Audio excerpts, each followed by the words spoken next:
Për ata që duan të kenë shtetësinë gjermane, pra pasaportën gjermane, por të kenë edhe dy shtetësinë në Gjermani, ka një lajm shumë të mirë dhe një lajm pak më të keq.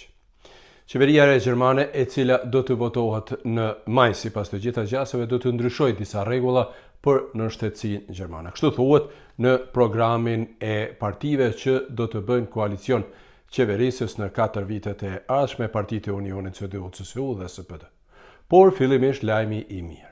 Lajmi kryesor për të gjitha ata që kanë marrë në shtetësinë gjermane, pra edhe për mua, dhe duan të kenë shtetësinë e vendit të tyre të origjinës është: Gjermania edhe më tutje do të lejoj 2 shtetësinë dhe shumë shtetësinë, siç thuhet në ligj. Kjo do të thotë se të gjithë shtetasit e Shqipërisë, Kosovës, Maqedonisë së Veriut dhe vendeve të tjera do të mund të mbajnë shtetësinë e tanishme, por edhe mund të marrë njëkohësisht shtetësinë gjermane, pra pasaportën gjermane. Ndërsa, ata që kanë marrë shtetësinë gjermane mund të rikthejnë edhe shtetësinë e vendit të mëparshëm të origjinës.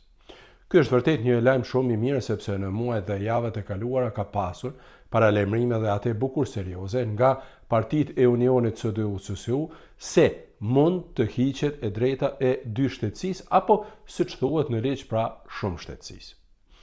Ky është pra lajmi i mirë, ndërsa lajmi më pak i mirë është se Gjermania në të ardhmen do të heqë të drejtën e marrjes së nënshtetësisë me procedurë të përshpejtuar brenda vetëm 3 vitesh për ata që janë integruar mirë, siç thuhet tani në ligj.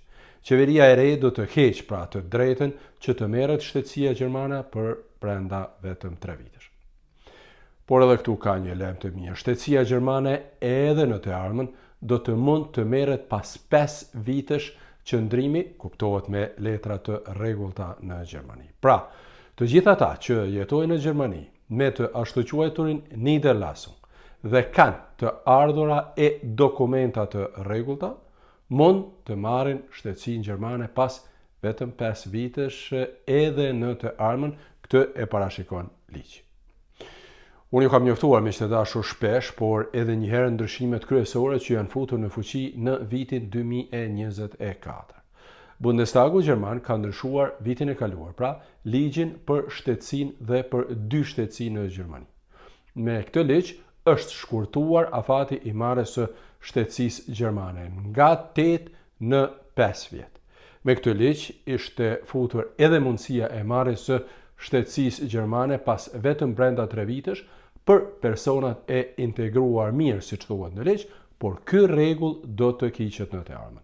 Sa i përket fëmijëve, fëmijët e lindur në Gjermani mund të marrin pasaportën gjermane automatikisht në qoftë se njëri prej prindërve të tyre jeton në Gjermani të paktën 5 vjet dhe atë kuptohet me letra të rregullta.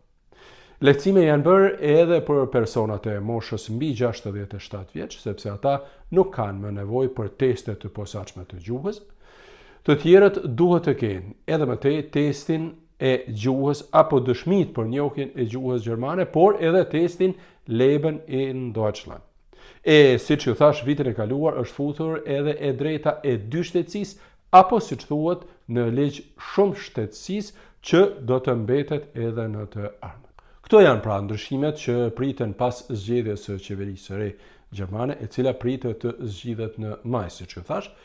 Kjo parashikohet me programin qeverisës, që është vetëm korniza për qeverisje, ndërsa kur të bëhen ndryshimet ligjore, pra kur të miratohet ndonjë ligj, unë me siguri që do t'ju njoftoj më një herë, ndaj mos harroni të abonoheni në kanalet e mia dhe të shpërndani edhe këtë video, sepse është vërtet me interes për të gjithë ata që duan të kenë në shtetësinë gjermane, që i plotësojnë kushtet natyrisht, por edhe duan të mbajnë edhe pasaportën e vendit të tyre të origjinës.